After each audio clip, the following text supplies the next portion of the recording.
শুধু সকাল বিকাল দুই বেলা যদি আমার খাবারের বন্দোবস্ত হয়, আমি আর নবীর লক ছাড়ি না। আমার আনসার সাহাবারা ক্ষেত খামারের কাজ করত, আমার মুহাজির সাহাবারা ব্যবসা করত, আর আমি নবীর সাথে সাথে থাকতাম।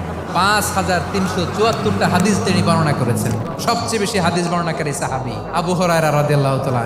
বিড়ালের বাবা কি করতেন? খালি হাদিস মুখস্থ করতেন। হাদিস প্রিজার্ভেশনের কাজে বিশ্বনবী ওনাকে কাজে লাগিয়েছেন। উনি একদিন বলেন, ইয়া রাসূলুল্লাহ আসমাউ মিনকা কাসীরান ফালা আহফাজু। নবী অনেক কথা শুনি, আমার মনে থাকে না। বিষ্ণু বললেন, তাই তোমার চাদরটা বিছাও। আবু হুরায়রা বিছালেন। বিশ্বনবী হাত বুলায় দিলেন। এরপরে অনেক হাদিস বর্ণনা করলেন। আবু হুরায়রা বলে, তারপর থেকে বিশ্বনবী যাই বর্ণনা করে আমি শুনি আর একটাও বলি না। এখন সুবহানাল্লাহ। বিশ্বনবী ওনাকে নবীর এই যে লক্ষ হাদিস প্রিজার্ভেশনের এই দায়িত্ব দিয়েছেন সাইয়েদনা আবু হুরায়রা রাদিয়াল্লাহু তাআলা।